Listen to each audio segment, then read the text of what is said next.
Everyone, welcome to commerce अड्डा 24/7। My name is अमन मेहता और आज हम पढ़ने वाले हैं एक बहुत ही प्यारा, बहुत ही नया, बहुत ही स्पेशल टॉपिक जो आपको पीछे स्क्रीन पे दिख ही रहा होगा, थंबनेल में भी आपने देख लिया होगा।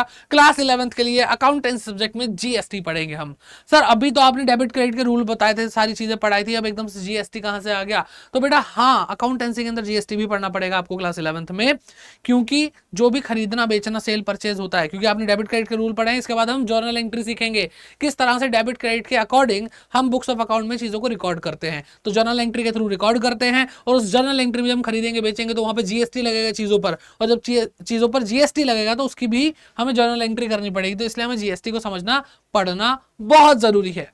ठीक है, तो बाकी जो भी आपको पहले लेक्चर दिए जा चुके हैं वो आई बटन में आपको उसका लिंक मिल जाएगा, जरूर जाकर के चेक करिए, क्योंकि शुरू से पढ़ेंगे तभी समझ में आएगा, अदरवाइज नहीं समझ में आएगा।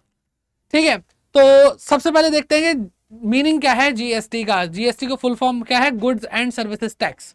ठीक है, गुड्स एंड सर्विसेज टैक्स, प्यार से हम जीएसटी ही बोलेंगे इसको। ये एक कॉम्प्रिहेंसिव इनडायरेक्ट टैक्स है। ठीक है, अब ये इनडायरेक्ट टैक्स को समझना, कॉम्प्रिहेंसिव मतलब बहुत बड़ा, बहुत फैला हुआ। कॉम्प्रिहेंसिव इनडायरेक्ट टैक्स है levied at the prescribed rate.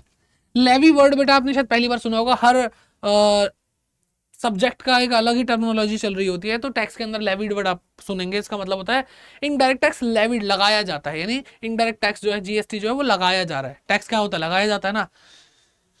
कैसे लगाया जाता है? प्रेस्क्राइब्ड रेट पे, यानी बताए गए रेट पर। अब ये रेट बता कौन रहा है? जो लॉ पास हुआ है, गुड्स एंड सर्विसेज एक्ट, उसके अकॉर्डिंग क्या कहते हैं, वहां पर जो बताया गया है रेट, वो हमारे इनडायरेक्ट टैक्स यानी जीएसटी का रेट है। उसके बेसिस पे ये टैक्स लगाया जाता है on every supply, her supply पर। ठीक है, यानी कोई भी चीज खरीदोगे बेचोगे तो हो जाएगा, एक्सेप्ट, लेकिन कोई भी चीज में हर चीज नहीं आती। सिर्फ दो चीज हटाओ पहले, पेट्रोलियम यानी पेट्रोल वगैरह, फ्यूल जो आप डलवाते हो पेट्रोल पंप पे जाकर के, सीएनजी वगैरह, इन पे नहीं लगता है जीएसटी। और साथ ही साथ अल्कोहल। ठीक है, तो ये तो आप खरीदने चले जाते, ये चले जाओगे, मम्मी को बता दूंगा तुम्हारी। ठीक है, तो अल्कोहल फॉर ह्यूमन कंजम्पशन, तो ये क्या है भाई? ये इन दो चीजों पे जीएसटी नहीं लगता है। यहां पर स्टेट के टैक्सेस लगते हैं, दिल्ली का, हरियाणा का, यूपी का, जो भी अलग अलग स्टेट्स हैं वहां पर पेट्रोल को लेकर के, अल्कोहल को लेकर के अलग अलग टैक्सेस हैं, और वही स्टेट उन टैक्सेस को लगा करके वहां से अपनी अर्निंग करती है। ठीक है, अब कुछ चीजें यहाँ पे समझनी है हमें, वो है एक तो इनडायरेक्ट टैक्स क्या होता है, और हमें समझना है सप्लाई क्या होता है। तो भाई टैक्स को अगर हम देखें, यानी कर, हिंदी में क्या बोलते हैं? कर, लगान। दो तरह का होता है, एक होता है डायरेक्ट, एक होता है इनडायरेक्ट। और जैसा कि आपको साफ साफ दिख रहा है कि जीएसटी एक कॉम्प्रिहेंसिव इनडायरेक्ट टैक्स है। तो डायरेक्ट टैक्स क्या है? देखो, डायरेक्ट टैक्स जिस पे टैक्स लगा है उसी को पे करना है, तो वो डायरेक्ट टैक्स है। यानी टैक्स का बर्डन शिफ्ट नहीं हुआ, मेरे पे टैक्स लगा, मुझे ही पे करना है, तो यानी ये जो टैक्स का बर्डन था, ये बोझ था, मैं किसी पे मैं शिफ्ट नहीं कर पाया। डायरेक्ट टैक्स है फिर। ठीक है, जैसे इनकम टैक्स, अगर मैं इनकम कमाऊंगा तो मैं ही टैक्स भरूंगा। अब बात करते हैं इनडायरेक्ट टैक्स की, यानी यहां पर क्या हो रहा है? टैक्स का बर्डन शिफ्ट हो रहा है। अब इनडायरेक्ट टैक्स में अगर हम बात करते हैं तो यहां पे एग्जांपल ले लेते हैं GST, goods and services tax. तो मान लो मैंने एक मोबाइल खरीदा, तो फिर क्या हुआ? उस मोबाइल का मैंने पैसा दिया। अब उस पैसे के अंदर, एमआरपी के अंदर क्या है भाई? सारे के सारे क्या कहते हैं, टैक्सेस इंक्लूडेड हैं। कभी भी आप कोई प्रोडक्ट खरीदोगे तो आप वहां पे उसको बैक साइड पे पलट के देखो, उसके पैकेट पे लिखा होता है एमआरपी। एमआरपी के आगे लिखा होता है ब्रैकेट्स के अंदर ऑल टैक्स इंक्लूसिव, सारे टैक्स उसमें इंक्लूड है। अब वो टैक्स जो है वो भी किसके पास चले गए? दुकानदार के पास चले गए। ठीक है, शॉपकीपर के पास चले गए। अब शॉपकीपर के ऊपर बर्डन है कि टैक्स तुम भरोगे, तो हमने टैक्स नहीं भरा, अल्टीमेटली हमारी ही जेब से जा रहा है, लेकिन मुझे जाकर के गवर्नमेंट को नहीं देना। इनडायरेक्ट टैक्स के अंदर क्या होता है कि भाई मेरा जो टैक्स का बर्डन था, मैंने कहा भाई तुम ये रखो, टैक्स भी इसी के अंदर है, अब जाके अपने आप देख लेना, गवर्नमेंट को दे देना। तो टैक्स भरेगा कोई और, भले ही मेरी जेब से जा रहा है।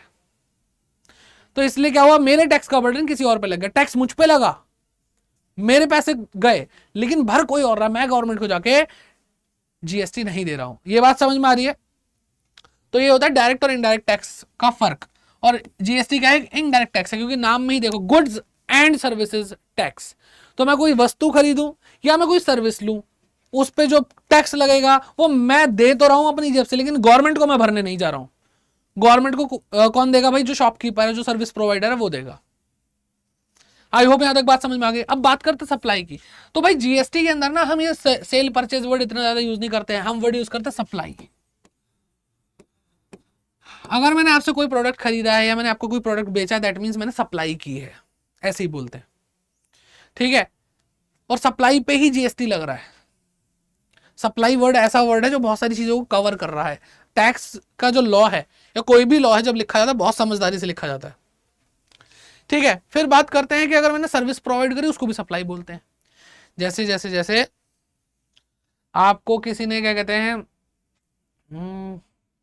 कोई आपके घर आया, इलेक्ट्रिशियन आया, इलेक्ट्रिशियन ने क्या करा भाई? आपको सर्विस प्रोवाइड करी, आपके जो वायरिंग वगैरह थी वो ठीक करके गया, तो उसने सर्विस प्रोवाइड करी, वो भी सप्लाई कहलाई। अगर वो चार्ज करता है, चार्ज करेगा तो भाई उस पर जीएसटी भी लगेगा, और जीएसटी लगेगा तो भाई वो सप्लाई है। समझ में आ रही बात? तो सर्विस देना भी सप्लाई में आ जाएगा।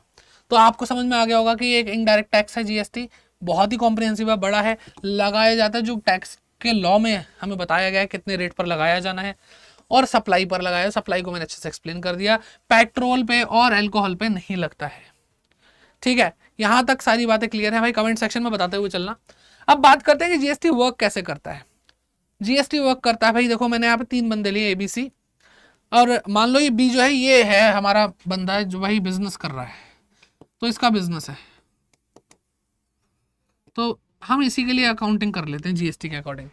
तो ये कौन है? ये वो इंसान है जिससे बी सामान खरीदता है, तो इससे सामान खरीदा, और ये आगे कस्टमर मिस्टर सी इसको सामान बेच देता है। ये सिंपल सा मैं आपको एक सिस्टम बता रहा हूं। तो भाई मान लो इसने 1,000 रुपए का सामान खरीदा, और उसके ऊपर 100 रुपए टैक्स भी दिया, यानी जीएसटी। ये तो प्राइस था, और क्या हो गया बेटा? टोटल इसने 1,100 रुपए पे किया होगा। तो मिस्टर बी ने 1,100 रुपए इसको पे करे। अब इसकी ड्यूटी, मिस्टर ए की ड्यूटी है कि वो 1,000 रुपए तो अपने पास रख ले, 1,000 रुपए तो अपने पास रख ले, और 100 रुपए का जो जीएसटी है वो गवर्नमेंट को जाके दे दे। अब टैक्स किसका? इसका। जेब से किसके गया? इसके गया, लेकिन भर कौन रहा है? ये मिस्टर ए। बात समझ में आ रही है? फिर अब इसने सामान खरीद लिया है, 1,100 रुपए इसकी जेब से गए हैं। अब मिस्टर बी ने इसको सामान बेचा। अब ये भाई बिजनेसमैन है, ये भाई 1,000 रुपए की चीज लेगा तो बेचेगा तो ज्यादा में ही, तो इसने क्या करा? 2,000 रुपए में इसको बेचा, और जो भी रेट था इसका मान लो 250 रुपए जीएसटी लगा है, 250 रुपए जीएसटी लगा, तो टोटल 2,250 रुपए इससे लिए, सी से 2,250 लिए। तो अब ये क्या करेगा? अभी बताते हैं, रुको जरा सब्र करो, यही तो खेल है सारा, बहुत बढ़िया टॉपिक है, यहीं पे समझ में आ जाएगा सारा। लेकिन मैं उससे पहले कुछ बातें आपको बताना चाहता हूं कि गुड्स एंड सर्विसेज टैक्स लगता किस पे है? लगता है अल्टीमेट कस्टमर पे। कि अल्टीमेटली कस्टमर है कौन? कस्टमर ये है। क्या ये जो मिस्टर बी है, ये जो सामान खरीद रहा है मिस्टर ए से, वो इसलिए खरीद रहा है कि वो कंज्यूम कर सके? नहीं। मिस्टर बी से मिस्टर सी जब सामान खरीद रहा है, क्या इसलिए खरीद रहा है वो कंज्यूम कर सके? हाँ, क्योंकि वो कस्टमर है। तो भाई जो कंज्यूम ही नहीं कर रहा उस पर टैक्स किस बात का? वो तो बिजनेस कर रहा है। तो अल्टीमेटली जो भी टैक्सेस जाने चाहिए वो टैक्सेस जाने चाहिए इन भाई साहब की जेब से। तो इसके लिए गवर्नमेंट ने सिस्टम क्या बनाया? गवर्नमेंट ने बोला कि भाई देखो मिस्टर बी बिजनेसमैन, तुम सामान खरीद कर आगे बेचोगे, तुम ट्रेडिंग कर रहे हो, ठीक है। तो तुमने ये जो जीएसटी पे किया है मिस्टर बी ने, अब देखो बिजनेसमैन ये है, इसने जो जीएसटी पे किया है ये क्या है? इनपुट। इनपुट है इनवर्ड जीएसटी, और इससे जीएसटी लिया होगा। तो इसके बिजनेस से जो प्रोडक्ट जो सेल हो रही है वो आउटवर्ड सप्लाई है, इसको हम बोलते हैं आउटपुट जीएसटी। सीधी सीधी बात बोले तो ये क्या है? जीएसटी पेड, और ये क्या है? GST collected. हम किसके पॉइंट से बात कर रहे हैं बेटा? हम बात कर रहे हैं मिस्टर बी के पॉइंट से। तो भाई अल्टीमेटली जीएसटी तो 250 रुपये ही लगना चाहिए। तो मिस्टर बी गवर्नमेंट के पास 250 रुपए देने नहीं जाएंगे, वो कहेंगे भाई साहब गवर्नमेंट 250 रुपए मैंने जीएसटी इससे लिया, लेकिन मैं कंज्यूमर नहीं था, मैंने तो 100 रुपए दिया, मेरी गलती थोड़ी है, मैं अपने 100 रुपए वापस ले रहा हूं इसमें से, और बाकी बचा 150 रुपया, 150 रुपया देगा उसने बोला, तो वो 150 रुपये जाकर के गवर्नमेंट को दे देगा। तो गवर्नमेंट से ए को मिले 100 रुपए और गवर्नमेंट को बी से मिले 150 रुपए, तो टोटल 250 रुपए जीएसटी गवर्नमेंट की गोदी में जाना चाहिए था और 250 रुपए गवर्नमेंट के पास पहुंच गया। क्यों? क्योंकि जो कस्टमर है उसी से वसूला जाएगा जीएसटी। बात समझ में आ रही है? और ये जो हमने किया 250 में से 100 घटाए, ये होता है सेट ऑफ करना, जो भी हम आगे भी एक बार और समझेंगे अच्छे से। आई होप आपको समझ में आ गया होगा। हमें कहानी समझनी है मिस्टर बी के अकॉर्डिंग। ये है हमारा बिजनेसमैन, ये होलसेलर है, ये कस्टमर है। आ रही है बात समझ में? अभी टेक्निकल वर्ड अभी छोड़ दो, इनपुट जीएसटी आउटपुट जीएसटी, वो अभी देख लेंगे धीरे धीरे। आगे बढ़ते हैं कैरेक्टरिस्टिक्स को समझने के लिए कि भाई इसकी विशेषताएं क्या हैं, तो डिटेल में पढ़ते हैं। 4 कैरेक्टरिस्टिक्स हैं। पहला क्या है? Comprehensive indirect tax. एक बहुत बड़ा फैला हुआ इनडायरेक्ट टैक्स है, ठीक है। तो जीएसटी इनडायरेक्ट टैक्स मैं आपको बता चुका हूं। GST is a comprehensive indirect tax which replaced all indirect taxes. तो मैं आपको बताऊंगा जब जीएसटी आया तो उससे पहले बाकी सारे टैक्सेस थे, जीएसटी नहीं था। सेल्स टैक्स था, सर्विस टैक्स था, ठीक है, वैट था जिसको हम बोलते हैं वैल्यू एडेड टैक्स, जो कि हम इसको और प्यार से बोले लोकल स्टेट टैक्स है ना। यानी दिल्ली के अंदर कोई सेल परचेस करेगा, मतलब दिल्ली का इंसान दूसरे दिल्ली के इंसान को सामान बेच रहा है और बेच रहा है, उससे टैक्स ले रहा है, तो एक ही स्टेट के अंदर है, तो वहां पे क्या लगता है बेटा? लोकल स्टेट टैक्स, जिसको हम प्यार से वैट बोलते थे, वैल्यू एडेड टैक्स। पुरानी बातें हैं, अभी यहाँ पे नहीं लिखी होंगी, हम जीएसटी पढ़ रहे, लेकिन उसका ज्ञान लेना बहुत जरूरी है। अब मान लो एक दिल्ली का बंदा हरियाणा के बंदे को सामान बेच रहा है, तो अब क्या होगा कि वो उससे टैक्स लेगा। तो यहां पर लोकल सेल टैक्स नहीं लगता था, यहां पे सेंट्रल सेल्स टैक्स लगता है, सीएसटी। तो ये अलग अलग हो गया। अब सेंट्रल सेल्स टैक्स लगता था, यानी सेंट्रल गवर्नमेंट के अंडर ही टैक्स आता था। लोकल अगर लगता था तो स्टेट गवर्नमेंट के अंदर आता था। तो अलग अलग गवर्नमेंट अलग अलग टैक्सेस लेती थी, अलग अलग हिसाब किताब हो रखे थे, यानी बहुत सारे टैक्सेस थे और हर टैक्स की अथॉरिटी अलग थी। कोई अलग अलग स्टेट की अथॉरिटी थी या फिर कभी सेंट्रल गवर्नमेंट टैक्स वसूल रही है, तो बड़ी कंफ्यूजन थी। सारे के सारे टैक्सेस को उठा करके पटक दिया एक ही जगह पर, जिसको हम बोलते हैं जीएसटी, एक्सेप्ट सिर्फ एक टैक्स अभी तक नहीं आया है। एक टैक्स का बाकी बहुत सारे टैक्स है, लेकिन मेजर जो टैक्सेस थे वो तो सारे आ गए, लेकिन एक मेजर टैक्स नहीं आया, जिसको हम बोलते हैं कस्टम ड्यूटी। कस्टम ड्यूटी का मतलब क्या होता है? कस्टम ड्यूटी एक ऐसा टैक्स है जो एक्सपोर्ट और इंपोर्ट पे लगता है।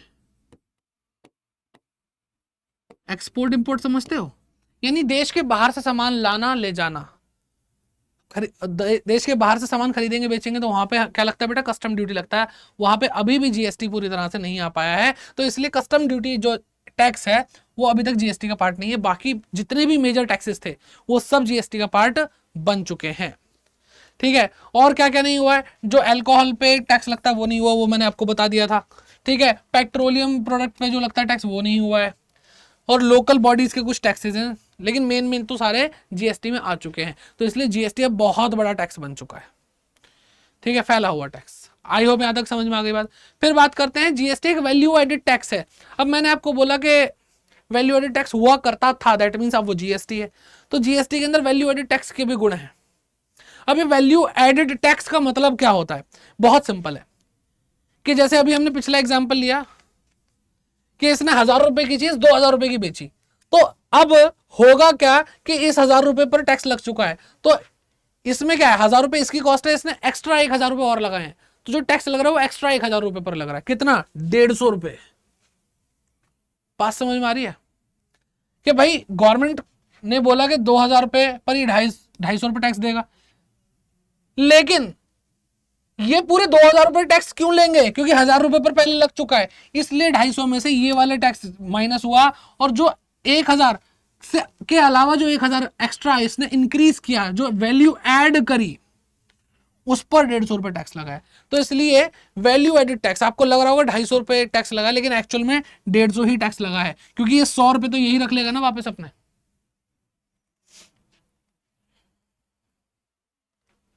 बात समझ में आ रही है? तो GST is value added tax because GST is paid set off against GST collected, कि जो जीएसटी हमने पे किया है यानी 100 रुपए, वो सेट ऑफ हो जाएगा यानी एडजस्ट हो जाएगा किसके अगेंस्ट, जो हमने जीएसटी कलेक्ट किया 250 रुपए, तो 150 रुपए। वो जो मैंने आपको एग्जांपल दिया था उससे आपको ये चीज समझ में आ जाएगी। As a result GST is levied on the incremental, तो कहने का मतलब क्या, 1000 रुपए की चीज ली, उसको हम 2000 रुपए में बेच रहे हैं, तो ये क्या हुआ, हमने ऐड कर दिया इसमें 1000 रुपए, तो जो टैक्स लग रहा है वो इस पे लग रहा है, ये 150 रुपए जो टैक्स है वो किस पे, 1000 रुपए पर है। बात समझ में आ रही है? ओके चलिए आगे आता है, GST paid is not a cost, GST जो हम पे कर रहे हैं वो कॉस्ट नहीं है। तो भाई अभी देखा ना हमने कि मिस्टर बी ने जो जीएसटी पे किया था 100 रुपए, वो उसकी कॉस्ट नहीं है। हमारे बी के लिए, हमारे लिए जो प्रोडक्ट हम बेच रहे हैं 2000 रुपए का, तो ये 100 रुपए तो हमें फ्यूचर में वापस मिल जाएंगे, तो हमारी एक्चुअल में कॉस्ट 1000 रुपए ही तो होनी चाहिए। बात समझ में आ रही है? तो जब ये आगे एडजस्ट हो जाएगी तो ये हमारे कॉस्ट का पार्ट बनेगा ही नहीं। तो जीएसटी जो पे किया है इसने, मिस्टर बी ने, मुस्कान की चमकान कहीं और, इन्होंने जो जीएसटी पे करा है 100 रुपए का, वो उनको बाद में वापस मिल जाएगा, तो ये कॉस्ट बनेगा ही नहीं। समझ रहे हो बात? तो जीएसटी पेड ऑन परचेजेस, क्योंकि इसने परचेज किया था, इससे परचेज किया था, तो जो हमने पे किया परचेज करते वक्त गुड्स या सर्विसेज पे, इज नॉट अ कॉस्ट, वो कॉस्ट नहीं है for the purchaser, but is an asset. ये क्या है? असेट है कि भाई एक ऐसा 100 रुपए हमने दे रखे हैं जो कि हमें बाद में मिल जाएंगे। और मैंने आपको अकाउंट्स पढ़ाते वक्त बताया कि जो भी चीज जाते जाते पैसा दे करके जाए वो असेट होती है। तो ये एडवांटेज है भाई शुरू से पढ़ने का, जिस बच्चे ने शुरू से पढ़ा उसको और अच्छे से समझ में आएगा। यहां पे भी समझ में आ रहा है कि किसी से पैसा मिल रहा है, हमारे 100 रुपए इस टाइम किसके पास है, हमारे 100 रुपए भाई, हमारे 100 रुपए हमारे कस्टमर के पास है। जब उससे 250 रुपए लेंगे तो 100 रुपए अपने रख लेंगे वापस। तो ये 100 रुपए क्या है बेटा, ये असेट है हमारे लिए, जो हमने जीएसटी पे किया था। जीएसटी पेड जो था हमारा 100 रुपए, वो हमारा कॉस्ट नहीं है, वो हमारे असेट है। Since it can be set of, क्योंकि ये सेट ऑफ हो सकता है जीएसटी कलेक्टेड से, यानी जो 250 रुपए हमने कलेक्ट किए हैं on the sale of goods and और सर्विसेज। सिमिलरली जीएसटी कलेक्टेड, और ये जो 250 रुपए हमने जीएसटी कलेक्ट किया था, अब जो भी हम जीएसटी कलेक्ट कर रहे हैं वो किसके लिए कर रहे हैं, गवर्नमेंट ने बोला है, गवर्नमेंट ने रूल बना रखा है कि जो भी भाई दुकानदार है, जो भी सप्लायर है, वो जो भी जीएसटी कलेक्ट करेगा वो हमारे बिहाफ पे कर रहा है और वो हमें लौटाएगा। तो ये 250 रुपए पैसा है किसका, ये 250 रुपए पैसा गवर्नमेंट का है, गवर्नमेंट से बिलोंग करता है। तो इसलिए गवर्नमेंट से बिलोंग करता है, तो किसी और का पैसा लेके बैठोगे तो वो उधार ही तो है, वापिस तो करना पड़ेगा मेरे भाई, लेकिन अपना पैसा ले लेना, यानी सेट ऑफ कर लेना इसको इससे। समझ में आ रही है बात? तो इसलिए जीएसटी कलेक्टेड क्या है हमारे लिए, जीएसटी कलेक्टेड हमारे लिए लायबिलिटी है and is payable in the government account, ये गवर्नमेंट के अकाउंट में मतलब डाली जाएगी। बात समझ में आ गई होगी? अब कहानी थोड़ी बनती समझ में आ रही होगी। जीएसटी भाई बढ़िया चीज है। सर जर्नल एंट्री सिखाओ ना सीधे, अरे बेटा इसको पढ़े बिना नहीं सिखा सकते, और आपके एग्जाम में थियरी आने के चांसेस भी है, तो इसलिए अच्छे से पढ़ लो। सिर्फ एग्जाम के लिए पढ़ोगे तो फिर जीवन में कुछ नहीं कर पाओगे, क्योंकि जीवन भर एग्जाम नहीं देना है, जीवन में सीख करके आगे बढ़ना है। खैर बच्चे समझते नहीं है बातें, आपको समझ में आती है तो भाई जरूर मुझे वीडियो के फीडबैक देते वक्त बताइए कमेंट सेक्शन में। फिर आता है uniform GST rate on goods and services across all state. तो जितने भी स्टेट हैं उन सब में यूनिफॉर्म मतलब एक जैसा जीएसटी का रेट है। अगर इस पेन पर 10 रुपए टैक्स लग रहा है, जीएसटी लग रहा है, तो हर स्टेट में 10 रुपए लग रहा है। ठीक है, तो every state and union territory, ये भाई एसएसटी वाले बच्चों, सोशल साइंस वालों, यूनियन टेरिटरी क्या होती है, दिल्ली, पौंडीचेरी वगैरह ये सारे होते हैं ना। तो कोई भी स्टेट हो चाहे यूनियन टेरिटरी हो, हैव देयर ओन जीएसटी, उनका खुद का जीएसटी है, यानी जीएसटी एक्ट मतलब हमारा कानून, अधिनियम सबका। However, GST is levied on the goods and or services supplied under each classification at the same rate. तो भाई कोई भी क्लासिफिकेशन, कोई भी वर्ग का कोई भी प्रोडक्ट या सर्विस हो, उस पर सेम टैक्स लगता है। मैं आपको बताता हूं, जितने भी 32 स्टेट है, जितने भी जीएसटी अभी तक एक्ट हैं अलग अलग स्टेट के अलग अलग, वो सब एक दूसरे की फोटोकॉपी है। समझ में आ रही है बात? बहुत सिंपल है। इसलिए सबका मतलब जीएसटी एक्ट तो है अपना अपना खुद का, जैसे दिल्ली का Delhi goods and services tax act है, हरियाणा का Haryana goods and services tax act है, लेकिन बस क्या है, जहां जहां दिल्ली वहां वहां हरियाणा लिखा हुआ है। आ रही है बात समझ में? और एक और टैक्स होता है आईजीएसटी, वो मैं आपको आगे बताऊंगा, उसको बोलते हैं integrated goods and services tax, पढ़ेंगे। तो बात समझ में आ रही है? आगे बढ़ते हैं। अब आता है ऑब्जेक्टिव ऑफ जीएसटी, कि भाई जीएसटी को लगाने मतलब जीएसटी का उद्देश्य क्या है, क्यों ये टैक्स मतलब डिडक्ट होता है, इससे फायदे क्या क्या हैं, अल्टीमेटली यही बातें होंगी। तो एक एक करके इसको पढ़ना शुरू करते हैं। सबसे पहले आता है डेवलपिंग कॉमन नेशनल मार्केट। अब देखो इससे पहले क्या होता था, मैंने आपको अभी बताया भी, तो सेंट्रल सेल्स टैक्स था, लोकल सेल्स टैक्स था। लोकल सेल्स टैक्स कौन कलेक्ट कर रहा था? हमारी जो स्टेट गवर्नमेंट है, दिल्ली की दिल्ली वाले कर रहे हैं, हरियाणा वाले हरियाणा के टैक्स कलेक्ट कर रहे हैं। लेकिन अगर दो स्टेट आपस में ट्रांजैक्शन करते हैं तो सेंट्रल गवर्नमेंट बीच में आ जाती है, कहती है हमें टैक्स दे दो। अब यहां पर क्या हो रहा है कि भाई अब लोकल टैक्स, जैसे अभी यहाँ पे हम 250 रुपए में से 100 रुपए माइनस कर रहे हैं, सेट ऑफ कर रहे हैं। अब अगर हमारा जो टैक्स है, जो मैंने सामान खरीदा है वो मैंने दिल्ली से खरीदा है, दिल्ली में टैक्स दिया है, और अब मैं बेच रहा हूं, तो अब जो टैक्स कलेक्ट कर रही है वो सेंट्रल गवर्नमेंट है। तो सेंट्रल गवर्नमेंट कहती है दिल्ली में जो तुमने टैक्स दिया हम नहीं देने वाले, हमारी अथॉरिटी को थोड़ी दिया है। सेंट्रल गवर्नमेंट को अगर तुमने 100 रुपए टैक्स दिया होता तो हम तुम्हें क्या कहते हैं उसका एडजस्टमेंट करके माइनस करके देते, लेकिन तुमने तो हमें टैक्स दिया ही नहीं 100 रुपए, तो हम तुम्हें वापस कैसे करें? ये तो वही वाली बात हो गई कि तुमने ठीक है चिंटू की दुकान से सामान लिया और लौटाने चले गए पिंटू की दुकान पे, तो पिंटू क्यों बोलेगा? वो बोलेगा भाई मुझसे थोड़ी ना लिया है। तो सेंट्रल गवर्नमेंट भी ऐसे ही बोल रही है कि भाई तुमने जब सामान खरीदा, तुमने जब सामान खरीदा तो तुमने लोकल टैक्स दिया था, लोकल सेल्स टैक्स दिया था स्टेट गवर्नमेंट को, और जब तुम बेच रहे हो तो अब सेंट्रल गवर्नमेंट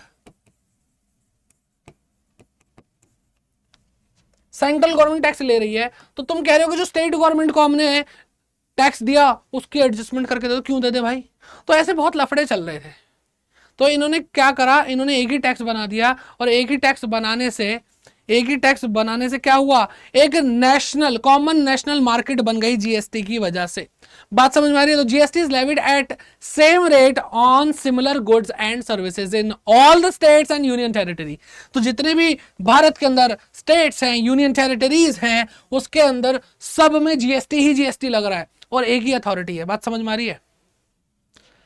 तो ये फायदा हुआ।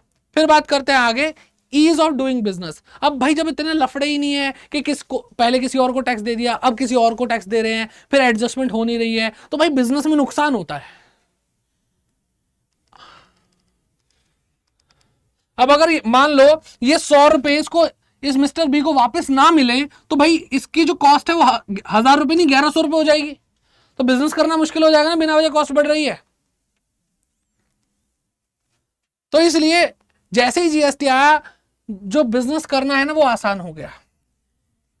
इन द प्री जीएसटी पीरियड, यानी जीएसटी आने से पहले के जो समय है, there were many indirect taxes, बहुत सारे इनडायरेक्ट टैक्सेस थे, एडमिनिस्ट्रेटेड बाय डिफरेंट अथॉरिटी, यानी कभी स्टेट गवर्नमेंट आती थी, कभी सेंट्रल गवर्नमेंट आती थी, कभी कोई आता था, कभी कोई आता था। As a result a business had to register itself separately under each such act. तो हर एक्ट के अंदर अपने आपका रजिस्ट्रेशन कराना पड़ता था। अब यहाँ पे जीएसटी नंबर लेना पड़ता है, और एक ही जगह पे जीएसटी नंबर लेना पड़ता है, बात खत्म है ना, आसान। लेकिन पहले सेल्स टैक्स के लिए लोकल सेल्स टैक्स के लिए अलग रजिस्ट्रेशन चल रहा है, सेंट्रल सेल्स टैक्स के लिए अलग रजिस्ट्रेशन चल रहा है, कस्टम ड्यूटी के लिए अलग रजिस्ट्रेशन चल रहा है, ठीक है, सर्विस टैक्स के लिए अलग से रजिस्ट्रेशन चल रहा है। मतलब दिमाग तो खराब हो गई भाई। भाई बिजनेस करेंगे रजिस्ट्रेशन करते रहेंगे, फॉर्मेलिटीज निभाएंगे कानूनी, तो बहुत सारी चीजें थी भाई। और बहुत सारी मतलब टैक्सेस की, इनडायरेक्ट टैक्सेस की जो जैसे रिटर्न फाइल करनी होती, बहुत कुछ करना पड़ता था, इसलिए दिक्कत होती थी। फिर आता है no cascading effect of goods.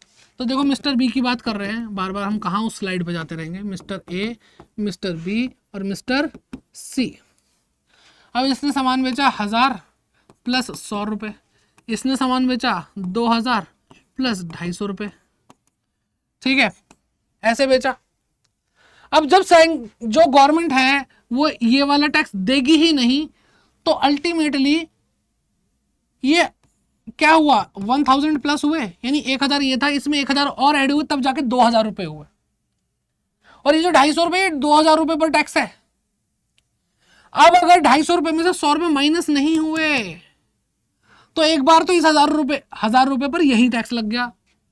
और ये जो 2000 है ये क्या है, 1000 प्लस 1000 है, यानी ये पुराना वाला ओल्ड और ये न्यू वाला 1000 रुपये जो वैल्यू ऐड हुई है। तो इस पे तो 100 रुपये टैक्स लग चुका है, लेकिन अब क्या हो रहा है कि अब इन दोनों पे ही दोबारा से टैक्स लग रहा है 250 रुपये। तो टैक्स पे टैक्स लगने को मतलब टैक्स पे टैक्स लगना, क्योंकि अब ये जो 1100 रुपये ये इसकी कॉस्ट हो गई, अब 2000 रुपये में ये 100 रुपये भी टैक्स है। ठीक है, फिर से समझा देता हूं भाई, अगर कंफ्यूज हो रहे हो कि भाई ए बी और सी 1000 रुपये प्लस 100 और 2000 रुपये प्लस 250। अब जब ये इसका एडजस्टमेंट नहीं करेंगे तो भाई ये 1100 रुपये कॉस्ट हो जाएगी, बात समझ में आ रही है, और ये 1100 रुपये कॉस्ट यहाँ हो जाएगी। अब इसने क्या करा, 1100 प्लस 900, ये थोड़ा सा एक्सप्लेनेशन है कि भाई ये 1100 रुपये प्लस 900 रुपये, तो 1100 रुपये में 100 रुपये तो टैक्स है, और टैक्स के ऊपर ही टैक्स लग रहा है, भगवान कलयुग आ गया, टैक्स के ऊपर ही टैक्स लग रहा है, इसको बोलते हैं कास्केडिंग इफेक्ट। तो जीएसटी के आने से ये खत्म हो गया। ठीक है, चीजें थोड़ा मेहनत करने वाली है, आई होप आपको समझ में आ रहा होगा। जीएसटी आने की वजह से कास्केडिंग इफेक्ट खत्म हो गया।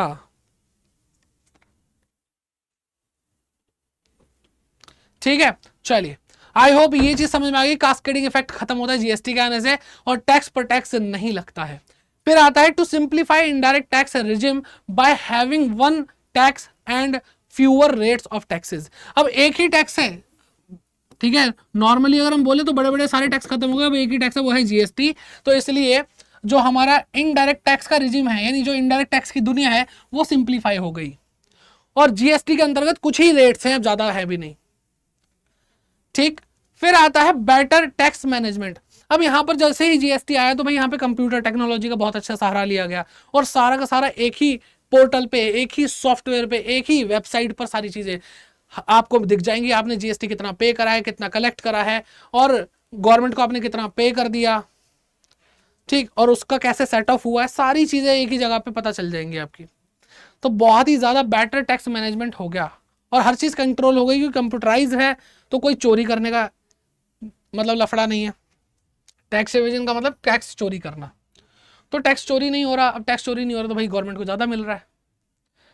आ रही है बात समझ में? फिर आता है गुड्स बिकमिंग चीपर। अब वही वाली बात मैं दोबारा से रिपीट करूंगा कि अगर ए ने बी को सामान बेचा और 100 रुपये इसकी कॉस्ट नहीं बनी क्योंकि जीएसटी है, क्योंकि ये तो आगे एडजस्ट हो जाएगा। तो अगर 100 रुपये कॉस्ट नहीं बनी, अगर ये इसकी 100 रुपये कॉस्ट बन जाती तो ये कहता ये कोई बात थोड़ी होती है। ये कहता, ए बोलता कि भाई 1000 रुपये पर 100 रुपये टैक्स है और 1100 रुपये हो गए तुम्हारे।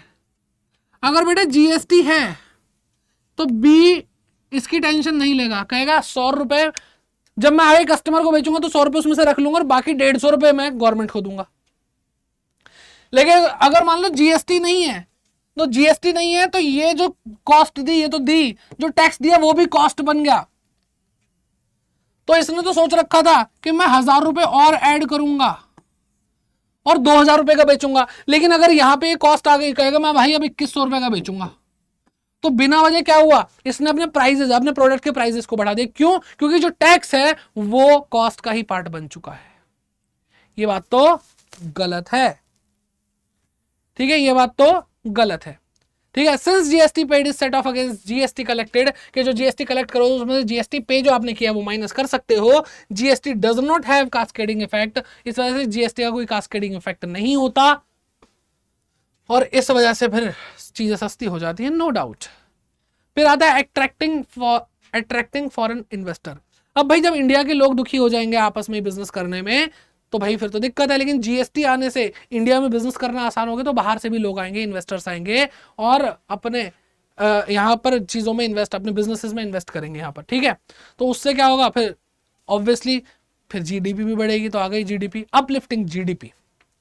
अब भाई चीजें सस्ती हो रही है, ठीक है, बाहर से इन्वेस्टर आ रहे हैं, लोग पैसा लगा रहे हैं, तो इससे जीएसटी की वजह से क्या हुआ, हमारी जो जीडीपी है, ग्रॉस डोमेस्टिक प्रोडक्ट, इकोनॉमिक्स में पढ़ोगे आप लोग, वो बढ़ जाएगा। यानी जीएसटी जिसको जीडीपी जिसको नहीं पता वो सीधा समझ लो कि हमारे देश की इनकम बढ़ जाएगी, ठीक है। आई होप यहां तक आपको सारे ऑब्जेक्टिव समझ में आ गए।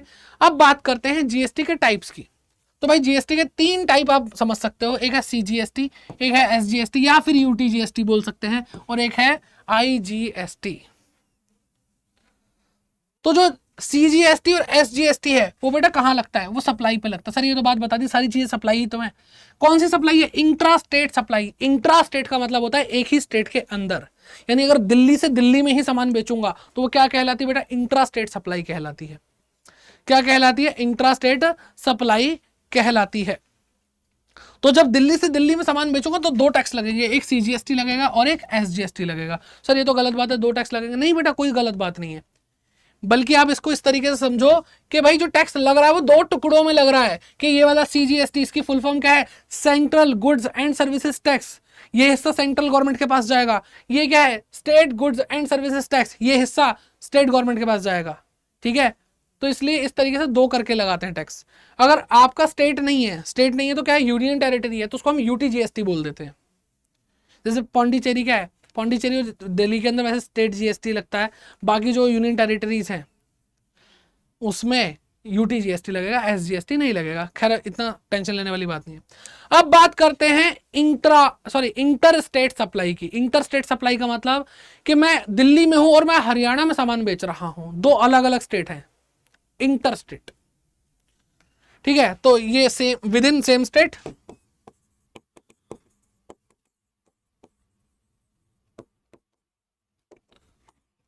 और ये क्या है भाई, 2 स्टेट्स, डिफरेंट स्टेट्स, हाँ।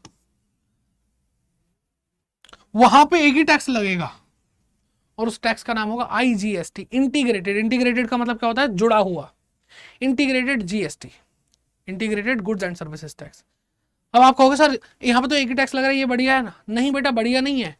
जो इस टैक्स का रेट होता है वो सीजीएसटी और एसजीएसटी को मिला करके जो होता है, मान लो ये 6% और ये 6% लगा, तो आईजीएसटी अगर होगा तो वो 12% लगेगा सीधे। तो जीएसटी उतना ही है, बस स्टाइल अलग अलग है, ठीक है। तो ये तो जीएसटी के टाइप होगा और कब कब कैसा कैसा लगता है वो मैंने आपको समझा दिया। अब इसको एक और टॉपिक निकल के आता है, रिवर्स चार्ज, वो समझते हैं। रिवर्स चार्ज, अब जैसे हम देख रहे थे कि भाई ए बी सी, कुछ चीजों में आप वैसे कंफ्यूज हो गए होंगे, मुझे पूरी उम्मीद है। मैंने लेकिन समझाने की भी ज्यादा कोशिश करी है, ज्यादा ही सिंपल बेटा, बस ऐसे होता है, ऐसे नहीं कराया मैंने, ठीक है। ए ने बी को बेचा, बी ने सी को बेचा, तो सी ने 250 रुपये जीएसटी भरा, बी ने 100 रुपये जीएसटी भरा, ए ने गवर्नमेंट को 100 रुपये दे दिए। तो यही सिस्टम है, इसको हम बोलते हैं फॉरवर्ड चार्ज। क्या बोलते हैं बेटा, फॉरवर्ड चार्ज। जो सीधा तरीका होता है उसको हम क्या बोलते हैं बेटा, फॉरवर्ड चार्ज। लेकिन कुछ कुछ जगहों पर ऐसा भी किया गया है कि भाई बी ने सामान बेचा सी को, और सी को खुद ही जाकर के गवर्नमेंट को 250 रुपए देने हैं। इसको बोलते हैं reverse charge. GST is not charge by the person selling the goods, यानी जो गुड्स बेच रहा है उस पर जीएसटी चार्ज ना करके, जो सर्विस दे रहा है उस पर जीएसटी चार्ज ना करके, but is paid by the person purchasing, यानी वो पर्सन पे करेगा जो परचेज कर रहा है गुड्स को या सर्विसेज को, यानी मिस्टर सी। ये कुछ कंडीशंस होती हैं, इसको ज्यादा ध्यान मत दो, टेंशन लेने वाली बात नहीं है। अभी तो हमें बस ये देखना है कि अकाउंटिंग कैसे होती है, जर्नल एंट्री कैसे होती है, जो मैंने अभी तक नहीं बताई है, अब बताऊंगा। जीएसटी वाली अकाउंटिंग, अब हम यहां पे जीएसटी पढ़ लिया, ज्ञान ले लिया, अब हम सीधे सीधे देखेंगे कि भाई जीएसटी में अकाउंटिंग में जीएसटी कैसे होता है। तो भाई देखो, अब मैं सप्लाई नहीं बोलूंगा, मैं बोलूंगा परचेज किया, और इसने इसको सेल किया, हम किसके लिए अकाउंटिंग करके दिखाएंगे? हम इसके लिए, मिस्टर बी के लिए अकाउंटिंग करके दिखाएंगे। देखो भाई, ये बिजनेस के अंदर सामान आ रहा है, तो इसलिए हम इसको क्या बोलते हैं? इनपुट सप्लाई, क्योंकि ये हमारे बिजनेस के अंदर आ रहा है और ये हमारे बिजनेस से जा रहा है। ये क्या है? Output supply. इसलिए इस पे जो भी टैक्स लगेगा वो इनपुट जीएसटी होगा, इनपुट जीएसटी होगा। अब ये input CGST, SGST, UTGST, IGST कुछ भी हो सकता है, लेकिन जो भी होगा वो इनपुट होगा। और सेम यहां पर जो भी टैक्स लगेगा वो आउटपुट जीएसटी होगा, आउटपुट सीजीएसटी, एसजीएसटी, यूटीजीएसटी या फिर आईजीएसटी। तो बेसिकली क्या है जो अभी हमने पढ़ा कि ये है जीएसटी पेड, जो हमने जीएसटी पे किया हुआ है, और ये क्या है बेटा? GST collected, GST collected. समझ में आ रही है बात? ये वही है 250 रुपये, और ये क्या है? ये वही है 100 रुपये। अब एंट्रीज कैसे होंगी बेटा? परचेज करना एक एक्सपेंस है, और अभी हमने डेबिट क्रेडिट के रूल पढ़े थे। हमने डेबिट क्रेडिट के रूल पढ़े थे कि परचेज अगर एक एक्सपेंस है तो परचेज डेबिट हो जाएगा। एक्सपेंसेस क्या होते हैं बेटा? डेबिट होते हैं। और मैं पैसा दे रहा हूं, तो बेटा एक बात ध्यान रखना, परचेज कर रहा हूं तो टैक्स भी पे कर रहा हूं, तो परचेज डेबिट तो परचेज पे लगने वाला टैक्स भी डेबिट। ये रूल ऐसे रट्टा मार लो, परचेज डेबिट तो परचेज पे लगने वाला टैक्स भी डेबिट। तो मान लो रुको, यहां पे लिखते हैं goods purchased, goods purchased for ₹10,000, ठीक है। और लिखते हैं भाई CGST and SGST, CGST and SGST at the rate 5% each, सब पे 5% सीजीएसटी एसजीएसटी लग रहा है। तो परचेज एक एक्सपेंस है, एक्सपेंस क्या हो जाता है बेटा? डेबिट हो जाता है। परचेज पे लगने वाला टैक्स भी डेबिट हो जाएगा। और परचेज पे कौन सा टैक्स लगेगा बेटा? मैंने आपको बताया इनपुट लगेगा, क्योंकि इन हो रहा है, ऐसे याद रख लो। तो इनपुट सीजीएसटी अकाउंट डेबिट, और सीजीएसटी लगेगा तो एसजीएसटी भी लगेगा, दोनों एक साथ लगते हैं, मैंने आपको बताया अभी। तो 10,000 रुपये परचेज किए, 5% निकालोगे तो भाई 500 रुपये, और ये भी 500 रुपये, और इतना हमने पे कर दिया। कितना पे कर दिया? अब भाई कैश एक असेट है, असेट कम हो रही है तो मैं क्या करूंगा? क्रेडिट करूंगा। बेटा जिसने डेबिट क्रेडिट की रूल वाला चैप्टर नहीं देखा है, आई बटन में जा करके देख लो।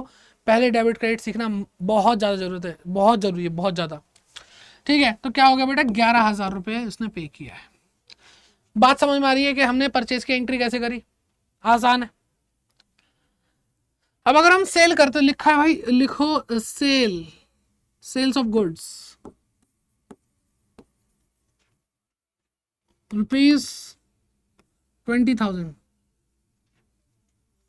CGST and SGST at the rate 5% each। अब सेल क्या होती है? सेल एक इनकम है। आप कुछ सामान बेचोगे तो आपकी इनकम हो रही है ना, और इनकम हमेशा क्या होता है बेटा? इनकम हमारी क्रेडिट होती है।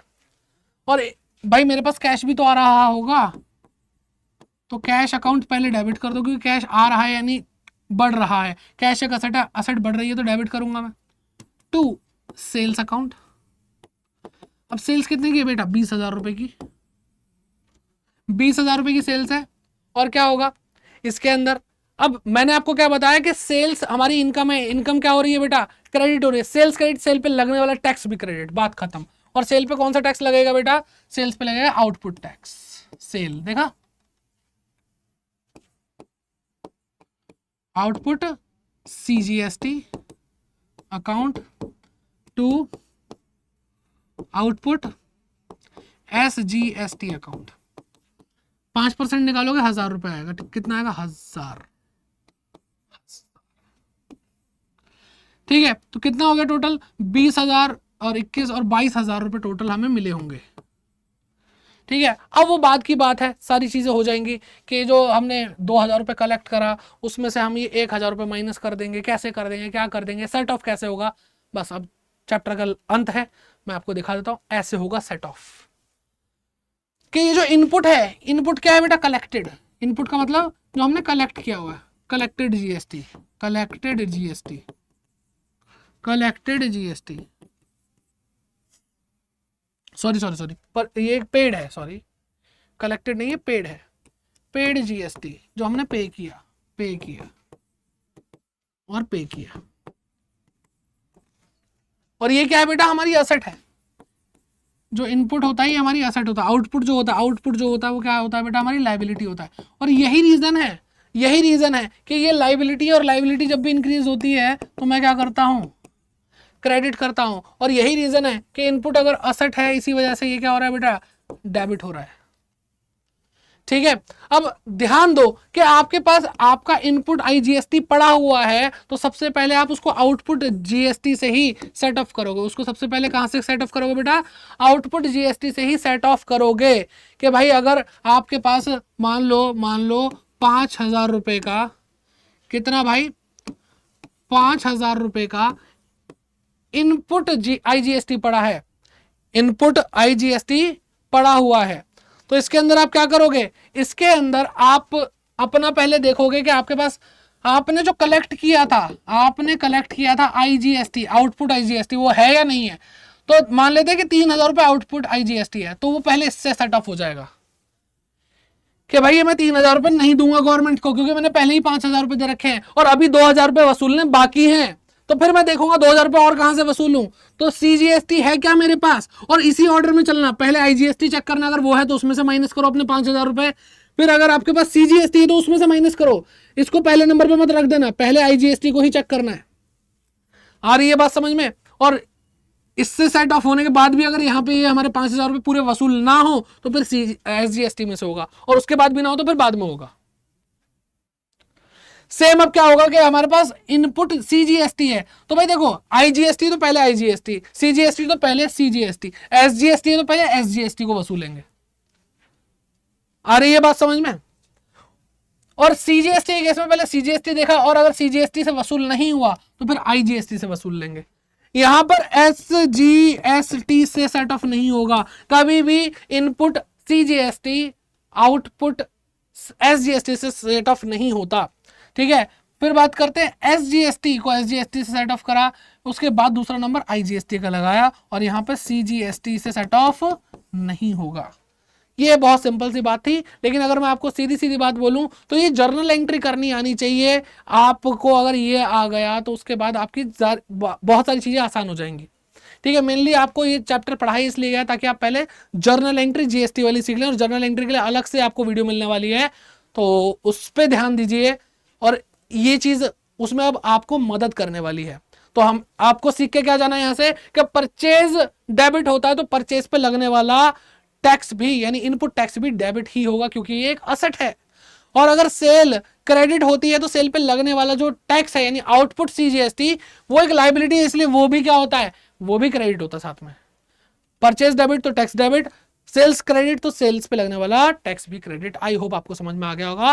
और अगर क्लास बढ़िया लगी, बेहतरीन लगी, तो आपको क्या करना है, लाइक करना है और सबके साथ शेयर जरूर करना है, और कमेंट करके बताइए कि भाई मैं आपके 11th क्लास के हिसाब से बताऊं, ये टॉपिक थोड़ा सा आउट ऑफ द दिमाग हो सकता है, क्योंकि बहुत ही डिटेलिंग है। जितना समझाओ, ये मैंने आपको मैं बता रहा हूँ बहुत ही कम चीजें बताई हैं, इसके अंदर इतनी डेप्थ है, क्योंकि ये बच्चे सीए में पढ़ते हैं, ग्रेजुएशन में पढ़ते हैं, लेकिन आपको भाई थोड़ा दिखाया है, स्वाद चखना पड़ेगा आपको। ठीक है ना, कमेंट करके बताइए कैसा लगा ये चैप्टर, फीडबैक दीजिए, और सब्सक्राइब करिए इस चैनल को अगर आप नए आए हैं तो। और बस फिर मिलते रहेंगे ऐसे ही आगे की वीडियोस में, तब तक के लिए bye bye, take care and keep growing.